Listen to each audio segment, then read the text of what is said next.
ونعوذ بالله من شرور أنفسنا ومن سيئات أعمالنا من يهده الله فلا مضل له ومن يضلل فلا هادي له وأشهد أن لا إله إلا الله وحده لا شريك له وأشهد أن محمدا عبده ورسوله صلى الله عليه وعلى آله وأصحابه وتابعين وتابع التابعين ومن تبعهم بإحسان إلى يوم الدين. يا أيها الذين آمنوا اتقوا الله حق تقاته ولا تموتن إلا وأنتم مسلمون. يا أيها الناس اتقوا ربكم الذي خلقكم من نفس واحدة وخلق منها زوجها وبث منهما رجالا كثيرا ونساء واتقوا الله الذي تساءلون به والأرحام إن الله كان عليكم رقيبا. يا أيها الذين آمنوا اتقوا الله وقولوا قولا سديدا يصلح لكم أعمالكم ويغفر لكم ذنوبكم ومن يطع الله ورسوله فقد فاز فوزا عظيما. أما بعد فإن خير الحديث كتاب الله وخير الهدي هدي محمد صلى الله عليه وسلم وشر الأمور محدثاتها فإن كل محدثة بدعة وكل بدعة ضلالة وكل ضلالة في النار. Ikhwani fi din, a'azakumullah. Kita akan membahas Kitabul Jihad oleh Al-Imam Al-Hafidh Al-Mujahid Abdullah ibn Mubarak rahimahullahu ta'ala. Karena buku ini pernah dibahas pada daurah yang lalu, juz pertama, maka kita akan lanjutkan pada daurah sekarang ini juz kedua. Kalau yang kebetulan tidak ikut juz pertama, ya cari kasetnya saja, ya. Ibn Mubarak rahimahullahu ta'ala menulis Kitabul Jihad, dan memang beliau sangat pantas untuk menulisnya, karena beliau tidak hanya berbicara, tapi beliau melaksanakannya, mengamalkannya. Bahkan sampai-sampai kaum muslimin memohon-mohon kepada Ibn Mubarak supaya jangan ikut dalam perang, karena engkau itu ulama, alim, memiliki ilmu yang luas, yang kami mengharapkan ilmumu, duduk di sini.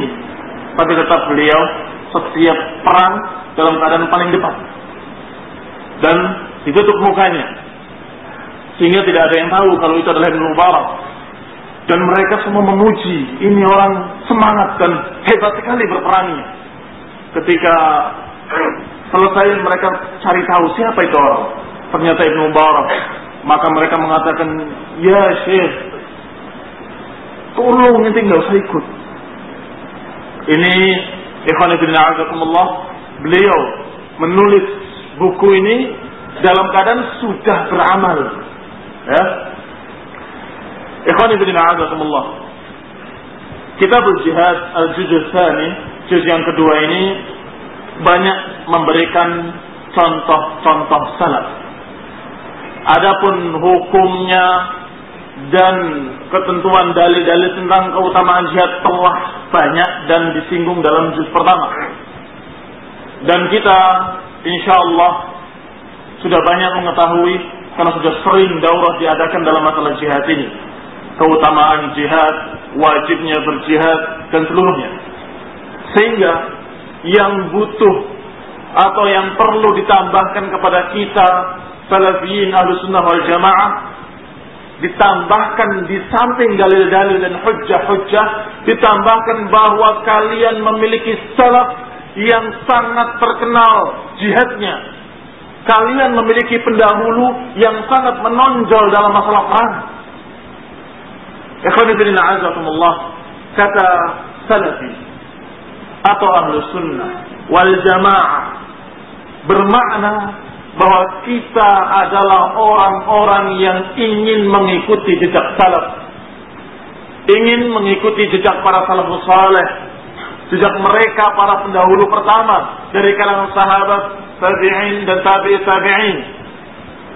Maka ikhwan fillah azakumullah, ketika kita melihat sejarah mereka, maka kita pasti akan dapati kalau mereka hidup selalu dari jihad ke jihad, dari perang ke perang, ya. Dan kalian tahu dari sejarah Rasulullah sallallahu alaihi wasallam, dari perang ke perang. Sehingga kalau kita melihat sirah nabawiyah, sepertinya kita membaca sejarah perang. Dari perang Badar ke perang Uhud, ke perang Khandaq, ke perang terus sampai ke perang Fathu Makkah, habis itu perang Hunain. Setelah Rasulullah wafat, terus masih sekitar itu, perang Yarmouk dan perang-perang berikutnya. Ikhwani fillah a'azakumullah. Di sini Ibnu Mubarak membacakan atau menuliskan riwayat-riwayat dengan sanadnya dari para salafus saleh yang berkaitan dengan semangat mereka dalam jihad. Pertama beliau menyebutkan akhbarana Syekh Al-Hasan Muhammad ibni Ahmad ibni Muhammad Al-Abnusi At-Tayrafi, dalam atau dengan cara qira'atan alaih, dengan cara membacakannya di Baghdad. Wa ana hadir asma, dan saya hadir mendengar dalam bulan Jumadil Ula sanata 55 wa 400 pada tahun 455. Qala akhbarana Abu Ishaq Ibrahim bin Muhammad Al-Fath ابن الفتح الجلي المصيصي قال حدثنا أبو يوسف محمد بن سفيان بن موسى الصفار سنة 16 و300 بالمصيصة قال حدثنا ابن رحمة قال سمعت ابن المبارك عن ابن عون عن موسى ابن أنس. Disebutkan sanadnya sampai kepada Ibnu Mubarak. Setelah itu Ibnu Mubarak menyebutkan قال عن ابن عون عن موسى ابن أنس قال لما نزلت هذه الآية, ketika turun ayat ini, ayat Allah Subhanahu wa taala yang berbunyi ya ayyuhalladzina amanu la tarfa'u aswatakum fawqa sawtin nabi wa la tajharu lahu bil qawli ka jahri ba'dikum li ba'd أن تحبط أعمالكم وأنتم لا تشعرون إن الذين يغضون أصواتهم عند رسول الله إلى آخر الآية. Ayat dalam surat Al-Hujurat. Wahai orang-orang yang beriman, jangan kalian keraskan suara-suara kalian di atas suara Nabi, dan jangan kamu keraskan atau jaharkan suaramu itu seperti ngomong kepada kamu dan kepada sebagian lainnya. Ngomong kepada Rasulullah lain, tidak boleh dengan keras seperti itu. Antahbata a'malukum wa antum la tash'urun, karena dikhawatirkan akan gugur amalan-amalan kalian dalam keadaan kalian tidak merasa. Sabit Ibn Qais radhiyallahu anhu duduk di rumahnya ketika mendengar ayat ini, dia duduk di rumahnya. Wa qala, kemudian dia berkata, la arani illa kuntu arfa'u saut ala Rasulillah sallallahu alaihi wasallam. Kata Sabit Ibn Qais, aku tidak melihat diriku kecuali akulah yang mengeraskan suaranya di depan Rasulullah sallallahu alaihi wasallam. Mesti ayat ini yang dimaksud adalah aku, kata dia. Maka beliau menangis terus di rumahnya. Maka ditanyakan, kemana Sabit Ibn Qais? Maka seseorang menjawabnya, in syi'ta allamtu laka ilmahu ya Rasulullah. Kalau kau kehendaki, aku cari tahu di mana dia. Maka dicari, fawajadahu munkasiral wajhi, maka didapati Thabit ibn Qais dalam keadaan wajahnya sedih dan berkata, Inna Rasulullah sallallahu alaihi wasallam iftaqadak wa sala'an. Kata utusan tadi mengatakan kepada Thabit ibn Qais, sesungguhnya Rasulullah kehilangan kamu dan dia menanyakan tentang dirimu. Maka beliau berkata, Inni kuntu arfa'u saut ala Rasulullah sallallahu alaihi wasallam. Sesungguhnya aku yang mengeraskan suaraku di depan Rasulullah sallallahu alaihi wasallam sampai turun ayat tersebut, kata. Wa annahu min ahli nar, yang berarti aku adalah penduduk neraka. Fa'ata Rasulullah SAW fadzakara lahu ma qala. Maka utusan tadi datang kepada Rasulullah dan menyampaikan berita tentang Thabit bin Qais yang menangis karena mengira ayat itu memaksudkan dirinya. Fadzakara lahu ma qala Musa bin Anas fa'atahu al-marrah ats-tsaniyah bi bisyaratin 'azimah. Maka utusan tadi kembali kepada Thabit bin Qais dengan membawa berita gembira dari Rasulullah sallallahu alaihi wasallam. Beritanya, innaka lasta min ahli an-nar walakinnaka min ahli al-jannah. Sesungguhnya engkau bukan ahli an-nar, bukan penduduk neraka, tapi engkau adalah penduduk surga. Ini ucapan Rasulullah sallallahu alaihi wasallam kepada Thabit bin Qais. Apa kaitannya dengan jihad? Thabit bin Qais dalam riwayat lain, ketika Thabit bin Qais menangis di rumahnya dan Rasulullah SAW kehilangan dia, dicari, maka didapati dia di rumah dalam keadaan menangis dan ditanya, kenapa engkau? Dia menjawab, Allah melarang aku untuk dipuji dengan apa yang aku tidak lakukan, tapi aku ini senang dipuji. Allah melarang aku untuk sombong, tapi aku suka untuk berpakaian yang indah-indah, yang bagus-bagus.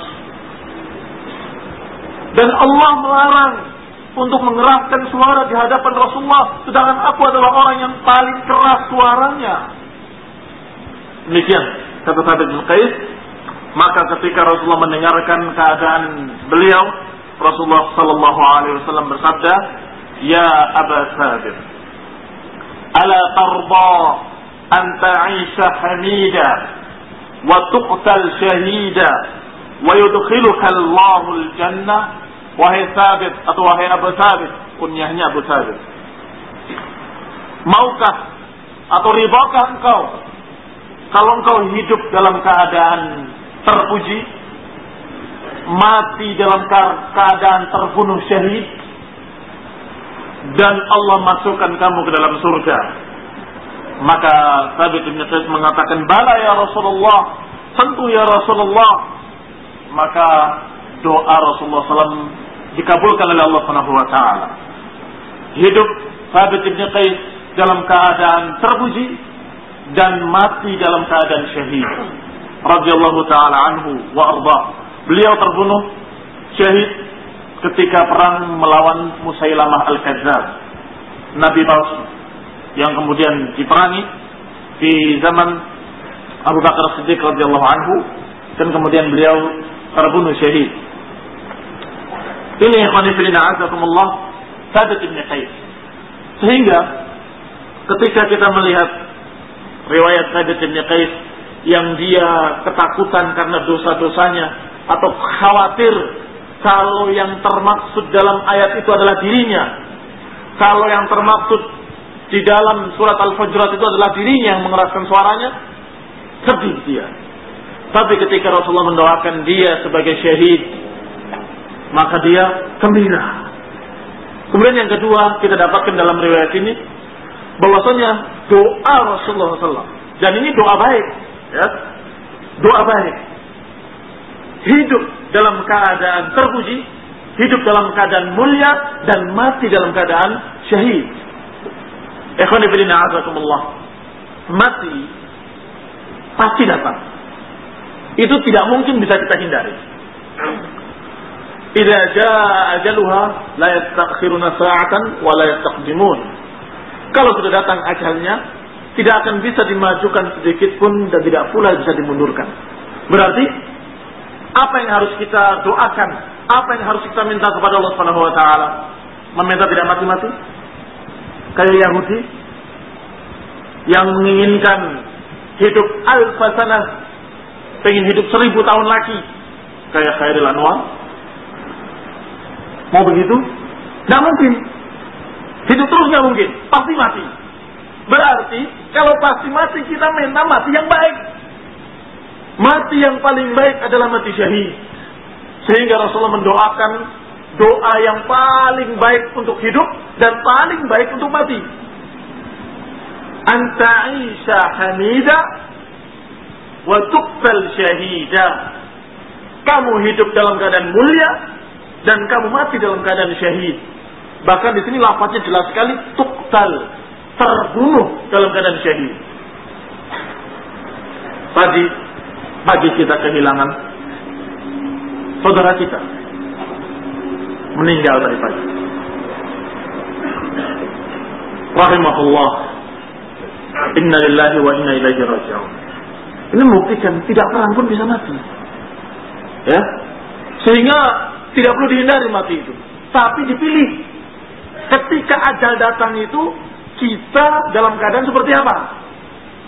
Dan yang kita inginkan adalah ketika ajal datang, kita dalam keadaan perang fi sabilillah, dan kita dalam keadaan berjuang di jalan Allah, sehingga tuqtal syahida, terbunuh dalam keadaan syahid.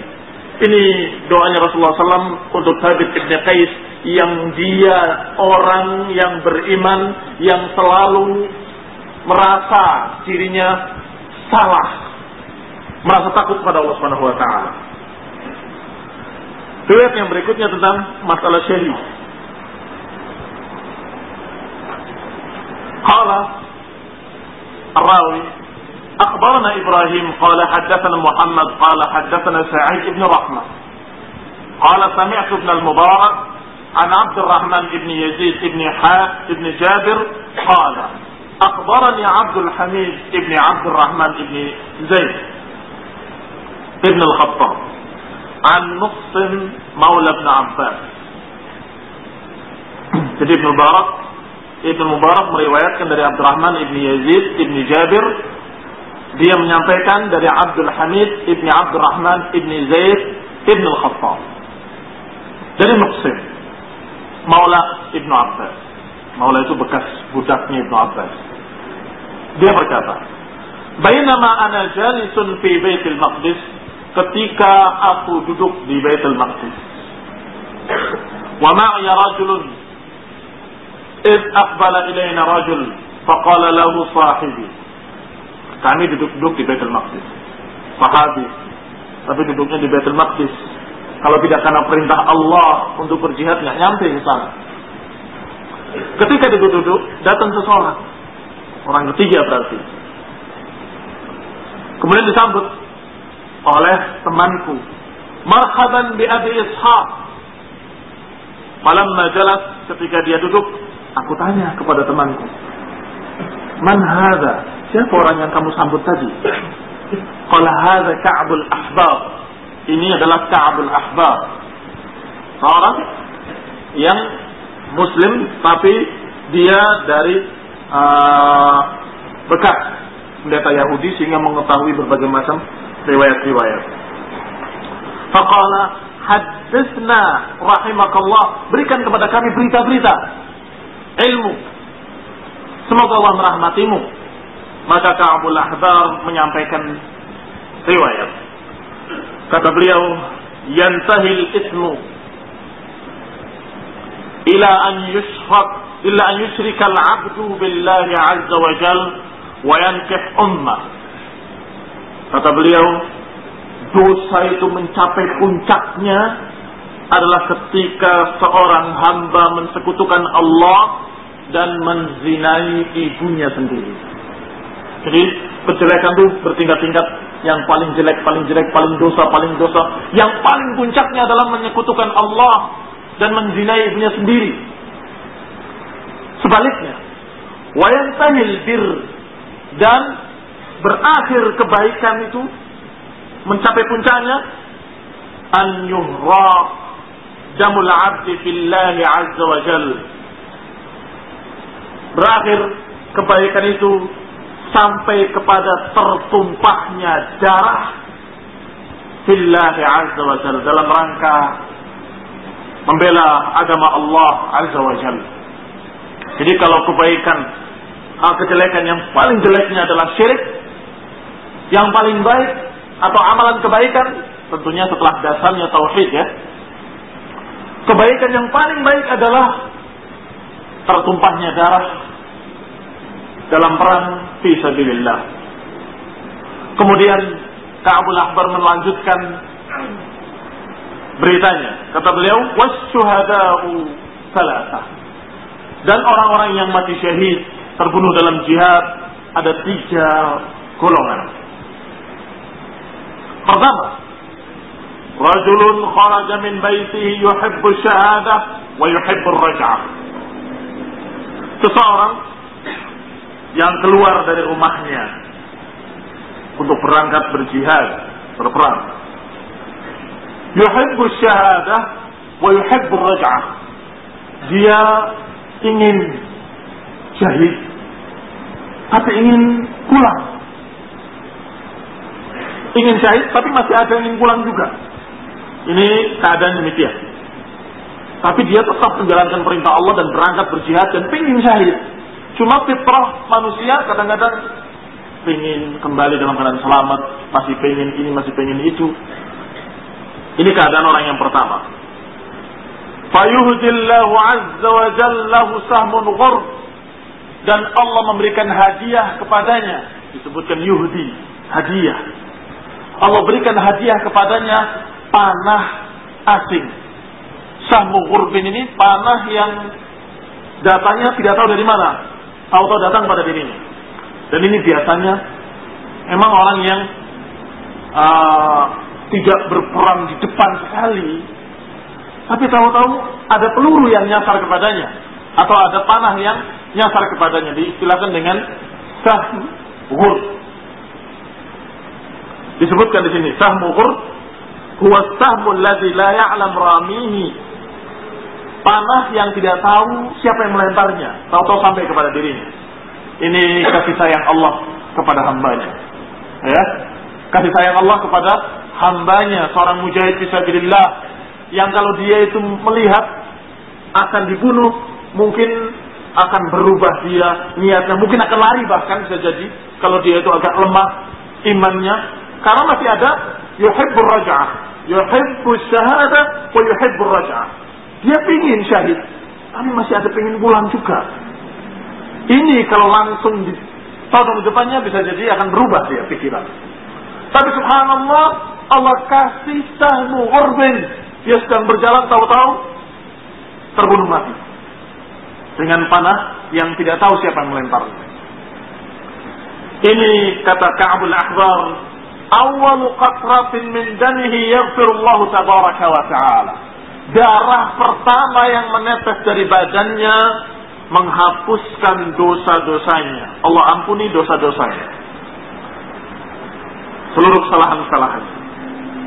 Wa yarfa'u bi kulli qatratin min damihi darajah, dan mengangkat derajatnya setiap tetesan darah.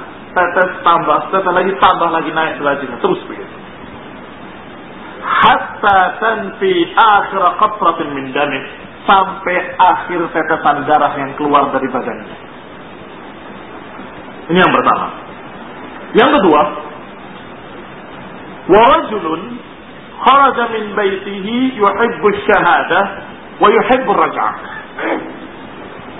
Seseorang yang keluar dari rumahnya untuk berperang, sama seperti yang tadi, ingin syahid, tapi masih ada harapan ingin selamat juga, ingin pulang. Wa basyaral qital, tapi yang kedua ini basyaral qital. Kalau tadi belum sempat basyaral qital. Basyaral qital itu langsung berhadapan, berperang, bertanding. Nah ini yang kedua ini berperang melawan, dia membunuh dan dibunuh begitu. Sampai dia terbunuh. Fadzaka samat rukbatuhu rukbata Ibrahim alaihi salam fil rafi' al-a'la. Maka orang yang seperti ini derajat tinggi sekali, dikatakan lututnya bersentuhan dengan lututnya Nabi Ibrahim di Rafi'il A'la, di tempat yang paling tinggi.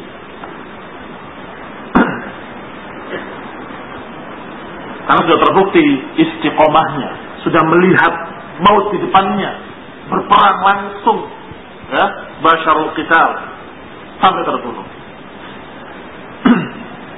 Yang ketiga, wa rajulun kharaja min baitihi yuhibbu asy-syahadah wa la yuhibbu ar-raj'ah. Ini yang lebih tinggi lagi. Seseorang yang keluar dari rumahnya untuk berperang dalam keadaan ingin syahid dan tidak ingin kembali.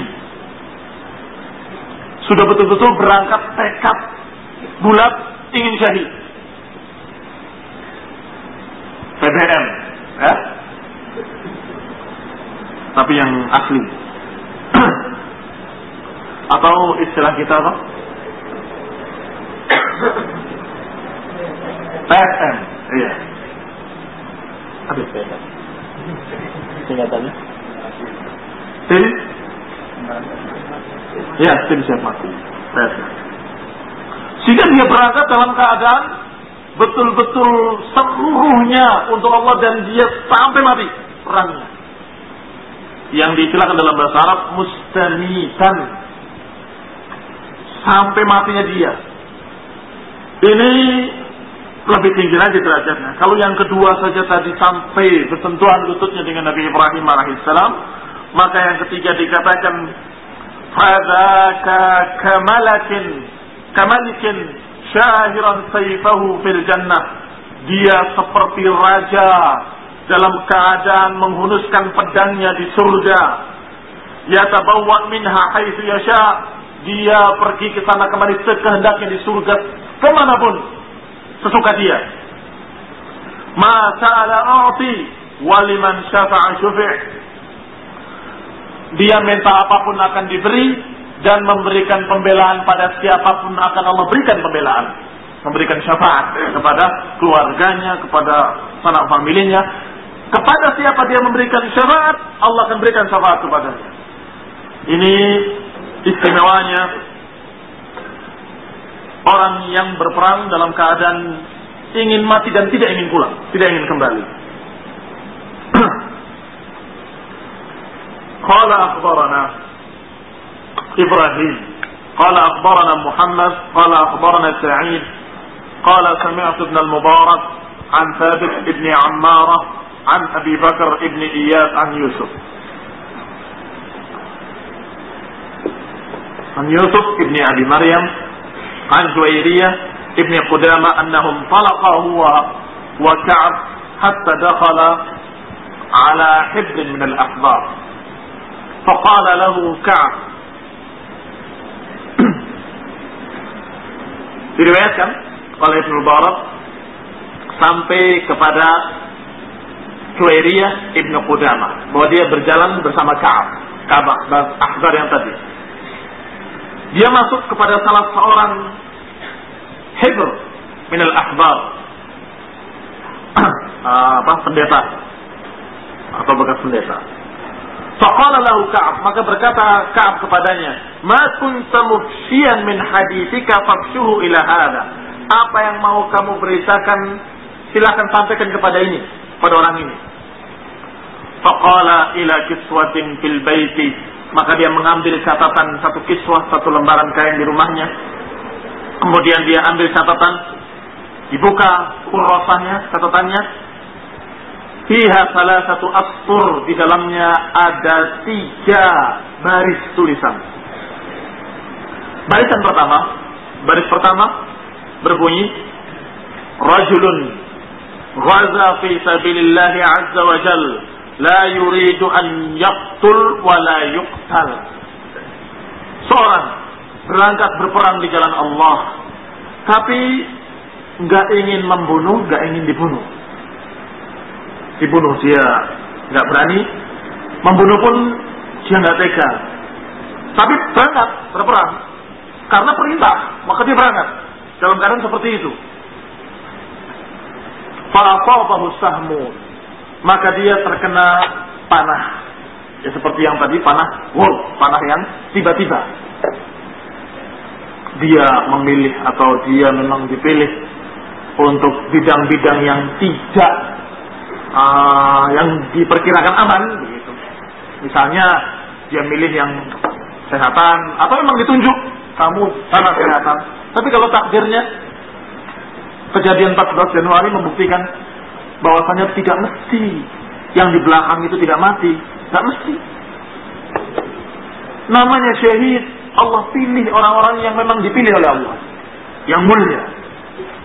Dan ini orang membunuh, gak berani, dibunuh pun gak mau. Seperti itu keadaannya. Tapi tetap berangkat fisabilillah.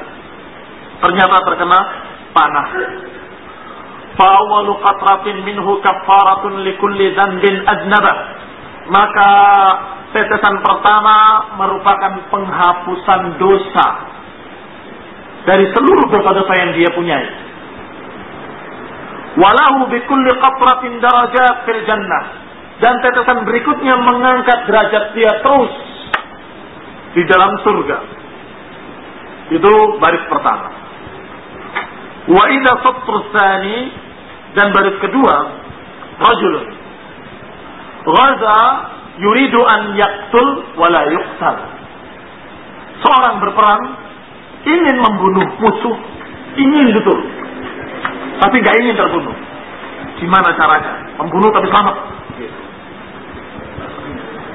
Ini qatratin min damihi kaffarah likulli dzanbin adnaba. Maka tetesan darah pertama menghapuskan dosa-dosanya, semua yang dia lakukan. Walahu bikulli qatratin darajat fil jannah, dan kemudian bagi dia diangkat derajatnya setiap tetesan berikutnya. Tetesan pertama bersih dosanya, tetesan berikutnya mengangkat derajatnya terus